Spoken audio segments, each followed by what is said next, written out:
Hello दोस्तों।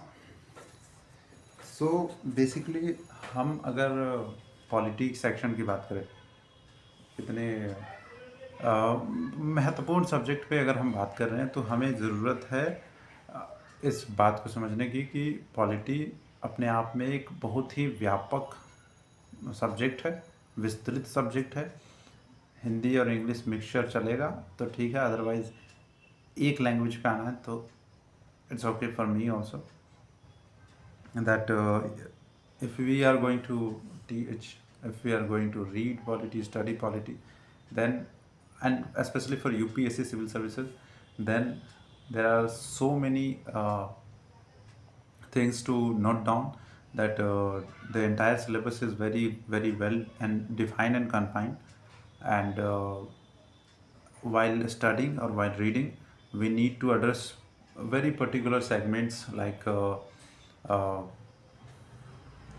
the like if you suppose if you are studying part 3 of Indian constitution, जिसमें कि fundamental rights दिए हुए हैं, तो फंडामेंटल राइट्स में सिर्फ 12 से लेकर के अनुच्छेद 12 से लेकर के 35 तक नहीं पढ़ लेना है कि आर्टिकल 12 में क्या दिया हुआ है और फिर आर्टिकल 35 में क्या दिया हुआ है, ख़त्म कहानी।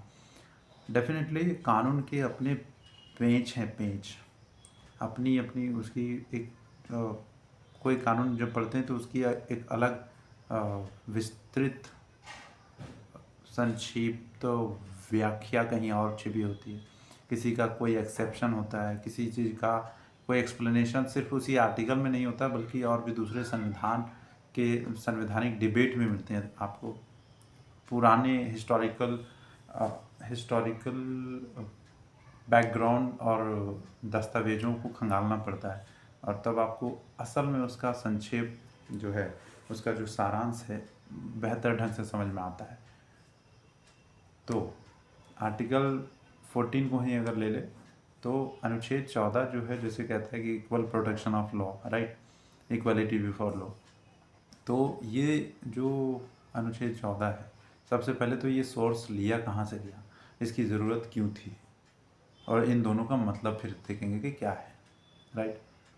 ये तरीका हो गया। फिर उसके बाद कि आर्टिकल 14 तो दिया हुआ है, आर्टिकल 14 कहाँ कहाँ लागू होगा, किन किन परिस्थितियों में लागू नहीं होगा, इन सवालों पर भी हमें अपनी पकड़ बनानी होगी, अदरवाइज़ क्वेश्चन मिस हो जाएंगे, अंडरस्टैंडिंग वेग रह जाएगी, वेग फीका understanding you can say. So it's very important to understand every concept of that, right. इसी तरह से पूरी की पूरी पॉलिटी, लाइक प्रेसिडेंट का चैप्टर हो या फिर पार्लियामेंट का चैप्टर हो, कुछ भी हो, you need to very particular, हर एक चीज़ को बहुत ही अच्छे तरीके से एनालाइज करने की ज़रूरत होती है, तभी आप एक अच्छा आंसर लिख सकते हैं।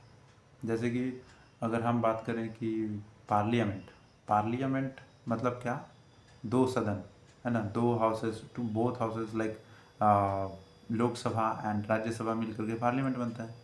लेकिन ये तो हुआ ऊपर ऊपर का नॉलेज। आपको पता होगा कि प्रेसिडेंट के बिना पार्लियामेंट का कोई भी बिल पारित नहीं होता। तो इसका अर्थ ये हुआ कि पार्लियामेंट का अभिन्न हिस्सा प्रेसिडेंट भी बन गया। प्रेसिडेंट के बिना पार्लियामेंट पूरा नहीं होता। तो ये हुआ सच के पीछे का सच, पूरा सच। इसी तरह से अगर हम देखें कि आर्टिकल 74 कहता है कि काउंसिल ऑफ मिनिस्टर, राइट, कहता है कि आर्टिकल 74 जो है वो ज़रूरी है, मस्ट है। आर्टिकल 74 मस्ट है का क्या मतलब है? इसका मतलब ये है कि प्रेसिडेंट अपना कोई भी डिसीजन बिना काउंसिल ऑफ मिनिस्टर के नहीं लेगा।